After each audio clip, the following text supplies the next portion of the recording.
What's cracking, big dogs? Welcome back to the HQ.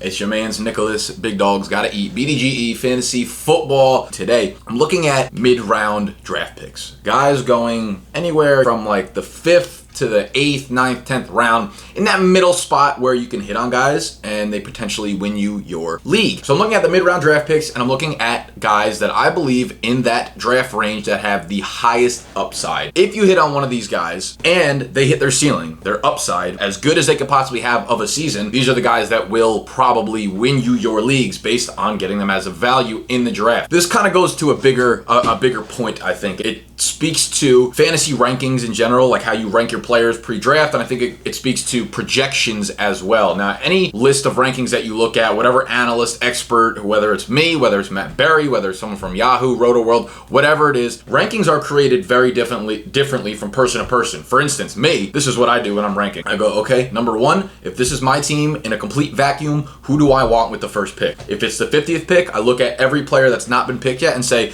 out of all the 200 players left, who is the one guy that I want on my team most? I pretend like I'm on the clock in a draft. Whoever I want, then whoever is my player that I like the most at that point, that's going to be my next ranked player. A lot of people in the industry do projections, right? They make statistical projections for the following season based on a ton of different factors. The historical coaching calls of the offensive coordinator and their run pass splits and how many pass attempts a quarterback has had over this many years and how many targets the RB2 in this offense had, right? They put a number of factors into it, basically jumble it into some kind of algorithm, boom, pops out a number, and then based on the statistics that come up, that's how their rankings are calculated. Now, I don't like to do that. I think rankings need to be a mix of, you got to throw your emotions in there. Sometimes you got to get in the feels when it comes to rankings, because with those projections, right, there's always reasonable outcomes. There's always the ceiling and there's always the floor. However, projections are always based on some kind of numbers, and they don't really take those two things into consideration. So sometimes people's rankings might be skewed. A guy that has very, very, very high upside, but maybe he's not that likely to hit that upside, you could still put him ranked ahead, right? It's like I said, like my rankings are based on if I was up in the draft and it was my pick, who would I pick of the players that are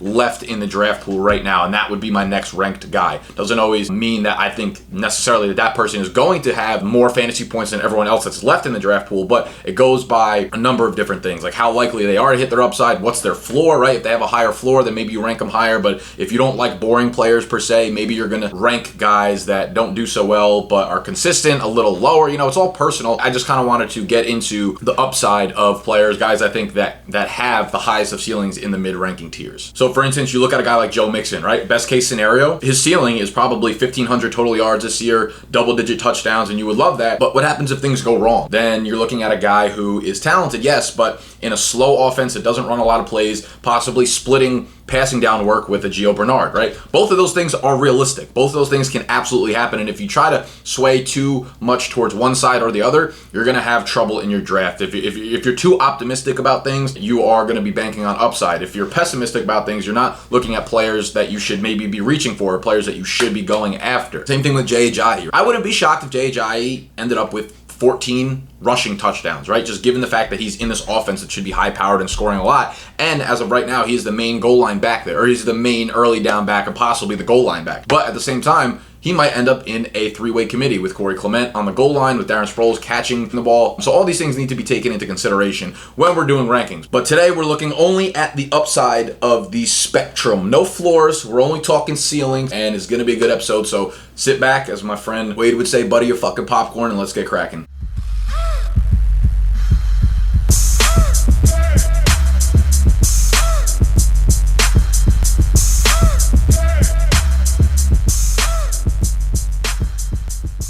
Guys, if you're enjoying my content on YouTube, if you're a new subscriber or someone that only subscribes to me on YouTube, you can find me on Instagram, you can find me on Twitter, you can find me in all these places that are all linked below. But what I would suggest is signing up for my newsletter. And you can see here, all you got to do, head over to my site, bigdogsfantasy.com, scroll down, all the way down, throw your information in, your first name, your last name, your email address, and throughout the summer, I've been doing this for probably 2 or 3 months already, I will be sending you out an email, one sleeper every week, one bust every week, and one tip or trick fantasy football related for the remainder of the summer. I'll switch it up when it's all the drafts are done and start emailing out other things, but straight value to your inbox. So if you're not already signed up for the newsletter, I highly suggest you do that, and you can find me on all these other platforms. platforms. But let's get into my top 3 highest upside mid-round picks. Numero uno is my man Alex Collins out of Baltimore, their running back. So right now we have Alex Collins going overall 43, running back 20. So if you're in a 10-team league, that's in the 5th round. If you're in a 12-team league, that is the mid to late half of the 4th round. So I would consider this mid-tier. And I spoke on Collins pretty deeply in the Muck Monday video I put up a couple weeks ago. Alex Collins versus Jay Ajayi, and I did pick Jay Ajayi if I was going straight up as a draft pick, but I think this also goes back to what I was saying earlier in the video in terms of range of outcomes. And I argued in that video that it was Jay Ajayi's floor versus Alex Collins' ceiling. And the reason I took Jay Ajayi was because his floor is so high. However, Collins' floor is very low because he could be stuck in a committee with a team that just doesn't give him the rock enough. But his ceiling, based on his talent and based on what we saw down the stretch last year, how heavily they used him, especially with the fact that Lamar Jackson might get on the field, his ceiling is super, super high. I literally think his ceiling might be that of like a top 6 fantasy running back. Now, I don't want to get too granular on the basics here because I did that in the Jay Ajayi versus Alex Collins video, which I will link down below. It's in the Muck Monday. You could check that out. But there are some people that are new to the channel and probably haven't watched that yet, so I'll go over some of the basics when it comes to Collins. He was a 5th round pick from the University of Arkansas by the Seattle Seahawks. They cut him just a year after they picked him. I think it was the 2016 NFL draft. The Ravens picked him up, put him on the practice squad, and following their week 1 game last year, they called him up, and before you know it, with little to no practice, without gaining any kind of chemistry or without really having time to learn the playbook, they called him up, and he finished the season last year with 1,100 total yards and 6 touchdowns in 15 games. Half of them, he wasn't even the starter, so he was very good in a limited time and with a limited amount of resources, I guess you could say. His yards per carry, his yards created, evaded tackles, runs of 15 plus yards, so his breakaway runs, his yards after contact, basically every single statistical category that could have been measured for Alex Collins last year ranked extremely, extremely high among NFL running backs. And he was just really good if you watch him play. His tape does not lie. So why am I so high on him like as a talent? When you watch him run, I mean, like I said, the eye test is there. He is like a Marshawn Lynch with a little less violence and a little more wiggle, if I had to put it one way. Almost like kind of like a Zeke, I guess. Something in that range I would compare him to. If you go back to high school, right, we're going all the way back to show where his roots are from. I'm giving you the big facts only here about Alex Collins. He was one of the most highly recruited running backs coming out of high school in the entire country. He signed with the University of Arkansas. Not much changed in college. Per NFL.com, he was the first true freshman to start his career with 3 100-yard performances since Adrian Peterson back in 2004. That's an Arkansas team that plays in a tough SEC conference, people. He would split work in that backfield his freshman and sophomore years with another NFL running back by the name of Jonathan Williams. In that freshman and sophomore years, he still managed to run for over 1,000 yards both years. He included 12 touchdowns during his sophomore year.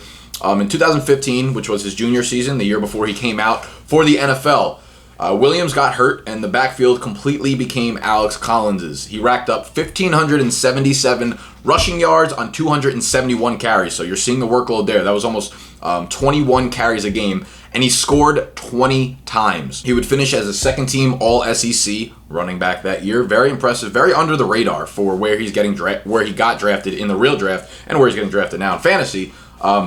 He would have been first-team All-SEC that year, but that also happened to be the year that Derrick Henry and Leonard Fournette went crazy in the SEC. Derrick Henry scored 28 rushing touchdowns, Leonard Fournette 22. So even though Alex Collins went for 1,600 yards and 20 touchdowns, he was second-team All-SEC behind these two because they completely overshadowed him. There's very little that Collins can't do. He's a hell of a runner, and he even proved to be good in the passing game. Now, when you look at this split, look at this from a purely statistical, receiving statistical standpoint.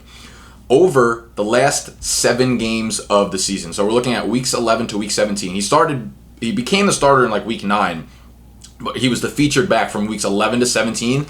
He was getting 4.43 targets a game over the final 7 games. Over a 16-game pace, that goes to 71 total targets, which would have been top 10 target numbers for running backs last year. You look at Suck Allen, who is straight trash, and I'm not really going to go into that because I hit on him plenty in the Muck Monday video. The Ravens used him a lot in the passing game in the beginning of the season. But in that span, when we saw Collins take over as a feature back, they were way more comfortable giving Collins work in the passing game than Buck Allen.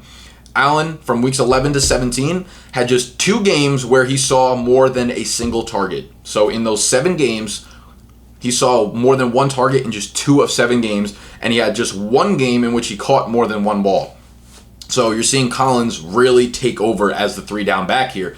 And, so you want to talk about Kenneth Dixon obviously coming back, but he's barely played since coming into the NFL. He's far from guaranteed a big role here, and I would say Alex Collins is absolutely a much better runner than Kenneth Dixon is. So Dixon, while people like to kind of hype it up and say that he was good in like the very limited time he had, and this is like way too much hypothetical usage for Kenneth Dixon when he hasn't proven anything really in this offense, and there's no guarantee that he has an actual role in this offense behind Collins. So this is a team that wants to run the ball a lot more. They have a very good defense, and I think they realize that they cannot win games with Flacco throwing the ball. I think we realized that a long time ago, more so even now. In 2016, Baltimore threw the ball on 66% of their plays. So 2 years ago, not last year, 2 years ago, 66% of their plays were passing plays, which was the single highest rate in the NFL.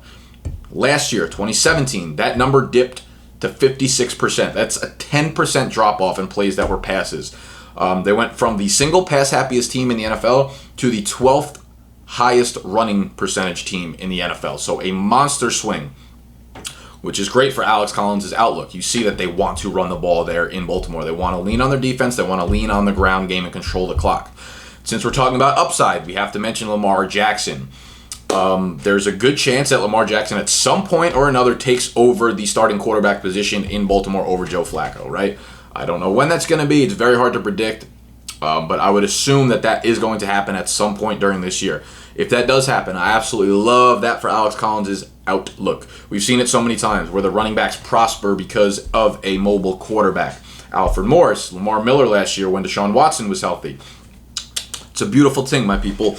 It's because when you're running, when you have a mobile quarterback, it's just obvious. One of the linebackers has to keep an eye on the quarterback. So when you're doing the pass run options or you're doing just option plays in general, so one of the outside linebackers, right, who would count as one of the either 7 or 8 guys in the box on a running play, automatically has to keep his eyes on the quarterback and moves out of the holes that the running backs would be running through. So Alex Collins, who's already very good against stacked boxes, now has one less defender in the box because of Lamar Jackson. So since we're talking about upside, if Lamar Jackson gets in the game, which I expect that to happen at one point or another, that's only upside for Alex Collins and this entire backfield as a whole.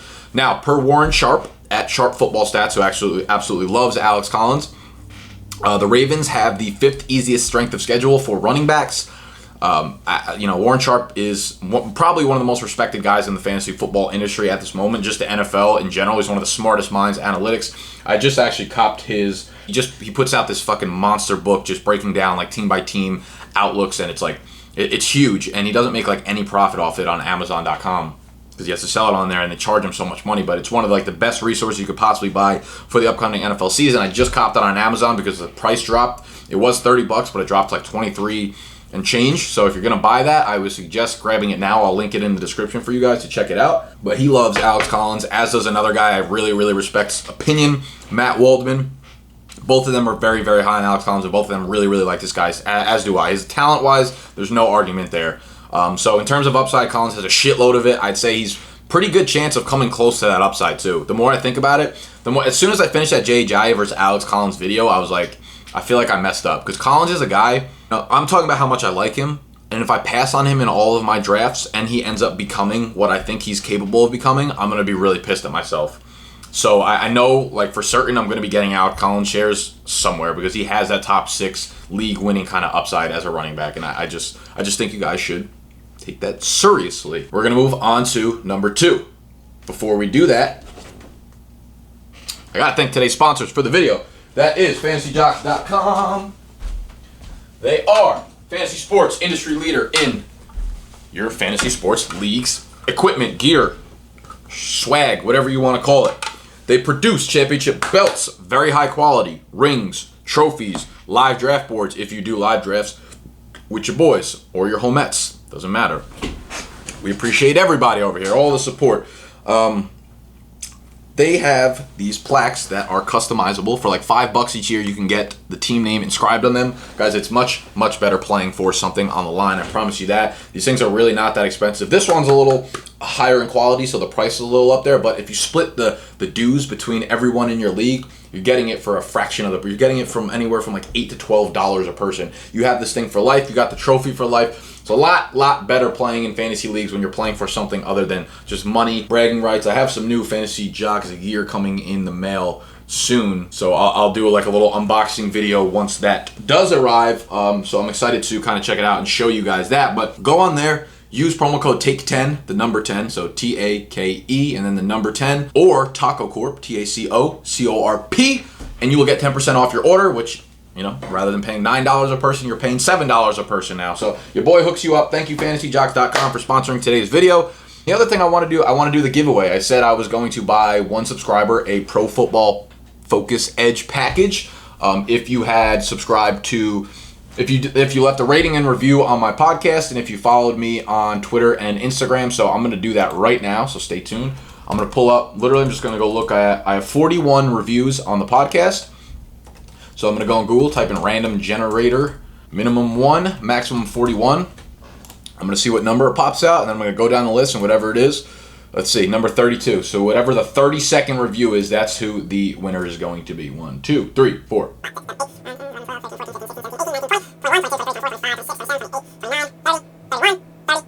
Okay, so Jazalta. You guys didn't use like real names, so this could be a problem. Jazalta. You left a review on June 4th. Jazalta, leave a comment down below, and if I can't confirm that it's you, then I'm gonna pick another person for it. But Jazalta, congratulations, you won the PFF Edge package for the 2018 season. I'm gonna purchase that for you. Leave a comment down below if that is you. If I don't hear back from you within like a week or two, I'm gonna pick someone else. But let's move on to numero dos. And the second person that I think has monster upside, who I didn't really want to put on this list until I started digging a little deeper, is Corey Davis, the wide receiver out of Tennessee. Currently being picked 75th overall as wide receiver 30. Now, the Titans shocked a lot of people when they took this kid 5th overall in last year's draft. Now, we look at it from a statistical perspective. Last year, Corey Davis disappointed during his rookie season, just from a statistical standpoint. He caught 34 of 64 targets for 375 yards, 0 touchdowns. He missed the entire preseason with a hamstring injury. And if I can get you to come away from this video with anything, it's do not draft guys who in the preseason suffer a lower body, specifically hamstring injuries, guys, because these will absolutely kill the players. If you have a guy that suffers a hamstring injury in August, do not take him in your drafts. Please. Unless you're getting them for a monster discount. It almost always lingers and kills their performance and or leads to a much more serious further injury for these people. You look back at DeMarco Murray. He came into last year with a hamstring injury. Absolutely was a shell of himself last year. Danny Woodhead had a preseason hamstring injury, re-injured it in the first week of last season.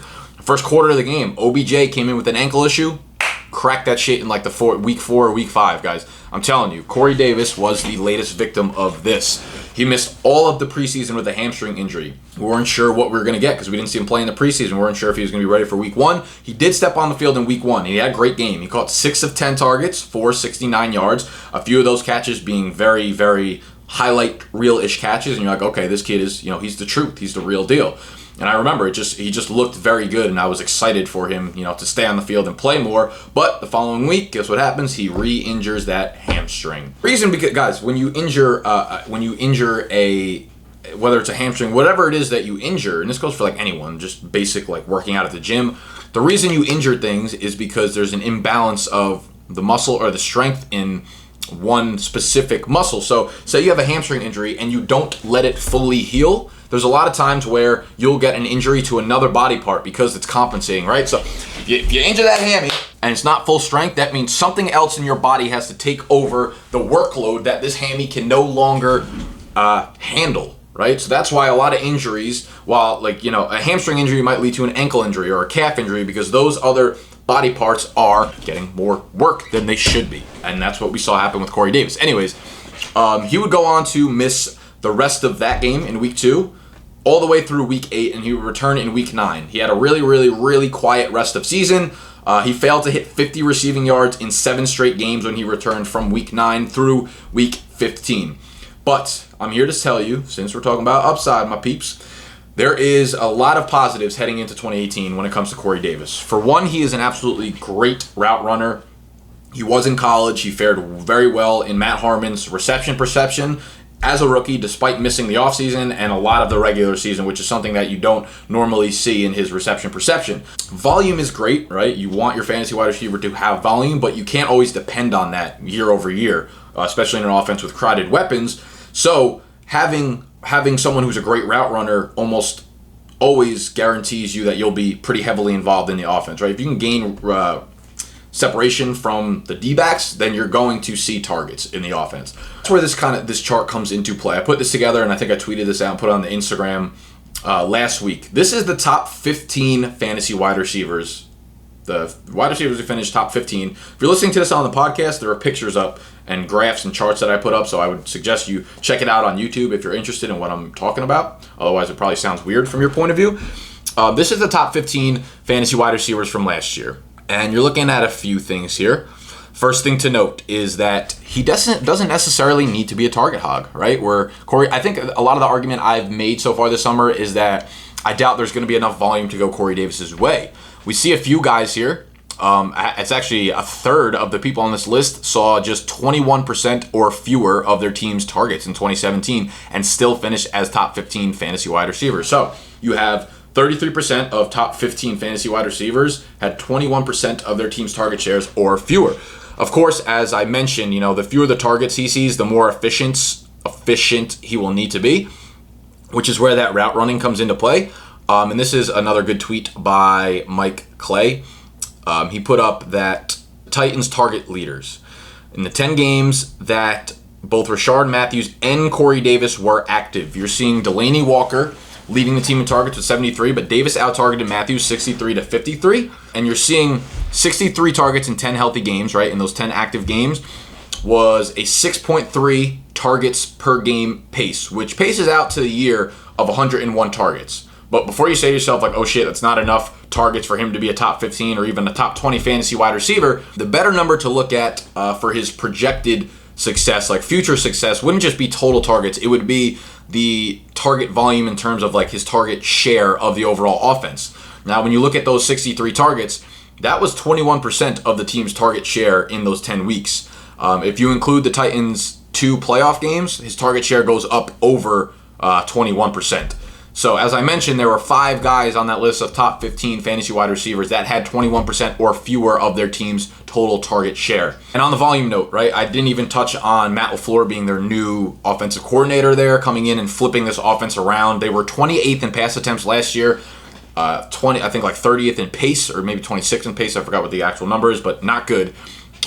So that will surely rise. So even if he stays at around 21%, the overall passing volume in the offense is definitely going to increase in 2018. So it's just more target opportunity overall for Corey Davis. The other thing I want to kind of point out here is a lot of people want to talk about Corey Davis in the playoffs. And we're like, yeah, he had that really bad stretch where I said weeks 9 through 15 where he didn't go over 50 receiving yards in any of those games. People want to talk about, oh, well, Corey Davis exploded in the playoffs. He didn't, though. He did not explode in the playoffs. If you're going to be honest and objective with yourself. Their first playoff game, their wild card round, he went 4 for 35. I don't know how you would call that exploding.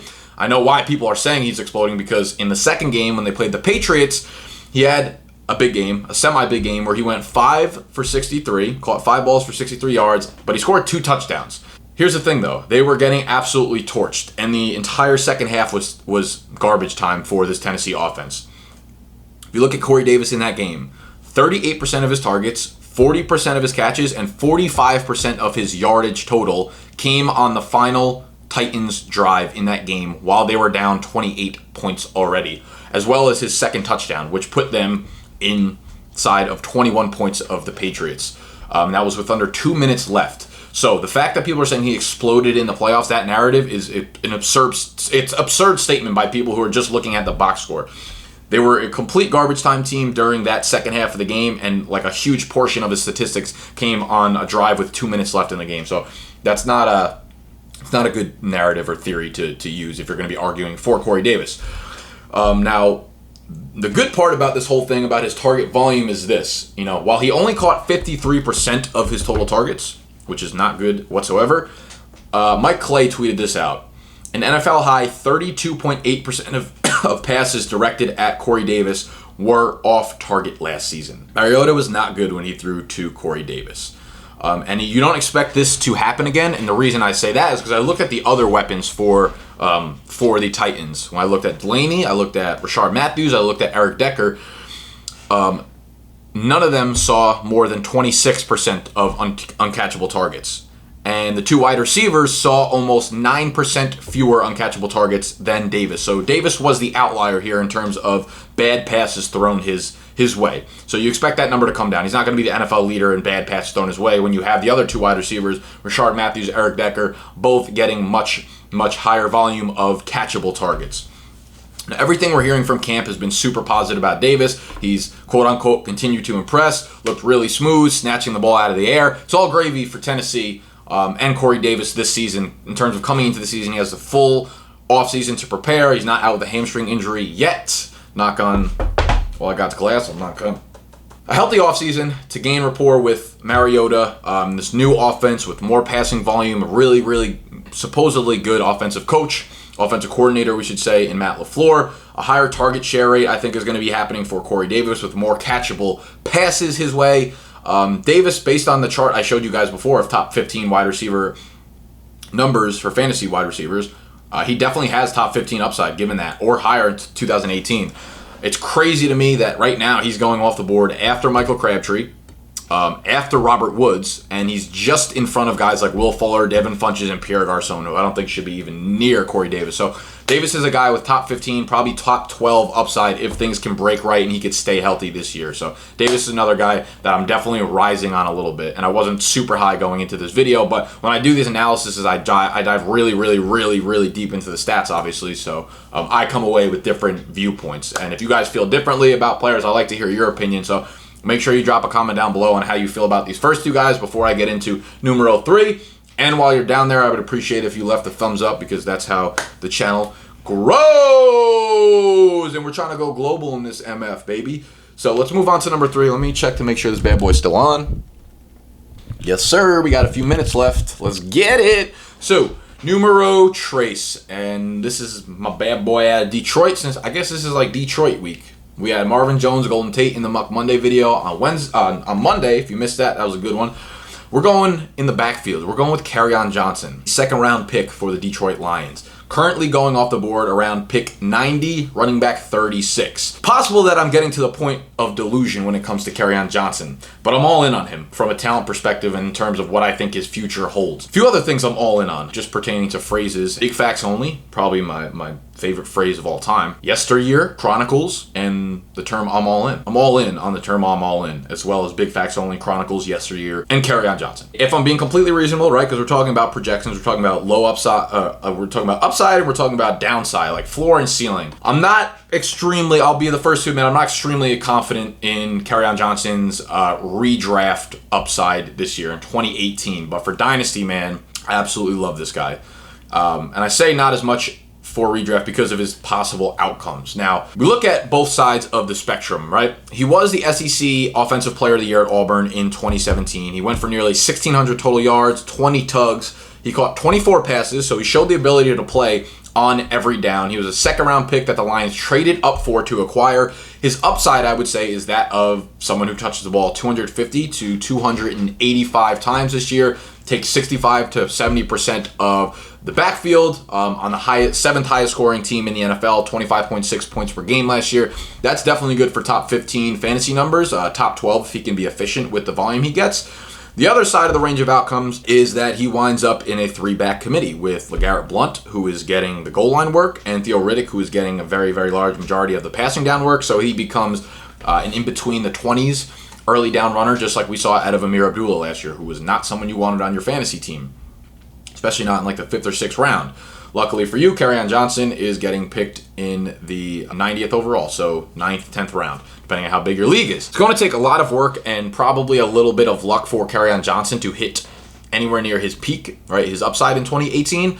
And he's probably the least likely of all three guys on this list between Corey Davis, Alex Collins, and Kerryon Johnson to actually hit his ceiling, but he has arguably the highest ceiling of all three.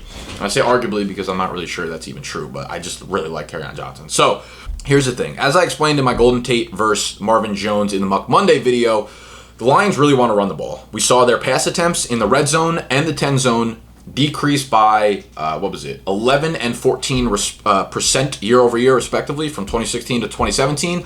We saw the rush attempts rise 20% and 23% respectively in the red zone and the 10 zone. So we see what they want to do at that part of the field, which means scoring upside for their runners is up. They're now boasting the 8th best ranked offensive line per Pro Football Focus, who just put the rankings out last week. And they just drafted their stud center, Frank Ragnow, out of Arkansas. I'm not sure if he's going to stick with center, but he is an absolute bully on the line. Really good in run blocking. So they're going to be able to move the ball on the ground, and they're going to want to do that a lot. Now, Johnson is a guy who can definitely handle a monster workload. If you look back at last year, which I already said, he won the SEC, not an easy feat to do, Offensive Player of the Year. He handled 309 touches in 12 games, which is almost 26 touches a game. So workload, check. He caught 24 passes out of the backfield, which is definitely not a crazy number. But for one, it was the highest total of any running back on that Auburn team. So it's not like they didn't see him as a pass catcher. They just did not throw to their running backs that often. And the 24 passes is still higher than most of the guys that come out in the draft, and people are like, they're not that good in the passing game, or they didn't get enough usage there. 24 is like a threshold you could say, like, yes, he was used a decent amount in the college game, and that shows that he can actually catch the ball. 3-down capability, also check. Now I want to show you this video of, this is like some, not highlights, this is game film from Kerryon Johnson versus Missouri in 2017. Now these are plays in which he shows off his skills in the passing game, in the blocking game, on the goal line, and just with the ball in his hand. So I wanted you to get a better feel for who he was as a player. Now, on this play, that's him in motion right there. He is kind of running from the backfield, smooth hands to catch that ball, jumps over a guy, hurdles a guy, a nice one cut right there, looking really good with the ball in his hands. I'm sorry for this that this is choppy. The screencast was not good. Now they ran a lot of wildcat on the goal line, which is what you'll see here. He's the one in the backfield taking the snap. Boom, a crowd of players. He fights through it. Good strength to get in the end zone, and that's where I see, like, LeGarrette Blount is obviously there and might take the goal line work, but it's definitely not a given considering Kerryon Johnson is also very good on the goal line. I wanted to show you that play. What's the next play here? I think this is just a regular running play. Oh no, that was a block. You saw him with a really nice chop block here. I'm going to kind of rewind it here. So he's not the one who gets the ball, but he's the back in the backfield right here. And just watch him. He's the one next to the quarterback. Boom, nice block there. So shows some blocking prowess, some blocking skills, which is always good to see if you're concerned about a guy being a 3-down workhorse. And this is just another wildcat formation from the 11-yard line. He's the guy in the back looking like the quarterback. Catches the ball. Good work. Breaks a tackle. Breaks another tackle. Boom. That's just good, solid work. Gaining yardage on the ground, I just wanted to show you, get a feel for how he moves with the ball in his hands. So just show you that he can catch the ball, he can block, he can move really well on the goal line, he can move really well with the ball in his hand. So that's kind of why I'm in on him as just a talent overall. I just see it coming off the screen, right? It's easy to see. Now, straight from the Lions running back coach, David Walker, quote unquote. He's kind of the type of player that fits with our program because he's smart. He showed he's productive, and then he has flexibility in terms of first, second, third downs. So they look at him as someone who can play on all 3 downs, and I think that will happen. I'm just not sure exactly when it's going to happen. He is he was 20 years old when he got drafted, and he just turned 21 a few weeks ago. He is super young, a ton of time to develop, a great opportunity in this upcoming Lions offense. He will get there. The upside is massive. It's just very hard to tell whether it's going to be this year or next year. I think if it's not this year, then he's going to end up being a top 20 fantasy pick in drafts come 2019. So Kerryon Johnson is my third guy on this high upside list, but be a little more cautious. Obviously, that is baked into his ADP, with Blount and Theo Riddick being suspected to be involved very heavily in these games, or in the Lions' game plan. But those are my 3 guys. We have Alex Collins, we have Corey Davis, we have Kerryon Johnson. If you thought this video was valuable, I would really, really, really appreciate you giving me a thumbs up on the video. Subscribe to the channel if you're new. We'll be breaking down videos like this all off season. You can leave a comment what kind of videos you want to see on Wednesdays from now on. We do In the Muck every Monday. We do a mock draft Friday. We do live streams on Sunday. So make sure you got the notification bell turned on under this video to know when I go live on Sundays. It's usually always between 1 and 1:30 p.m. Eastern time, depending on how hungover I am, but that's neither here nor here. Again, guys, thank you if you've made it thus far into the video. I love y'all. Whoever won the PFF Edge package, make sure you drop a comment or shoot me an email. It's listed down below, and I'll see y'all Friday. Peace.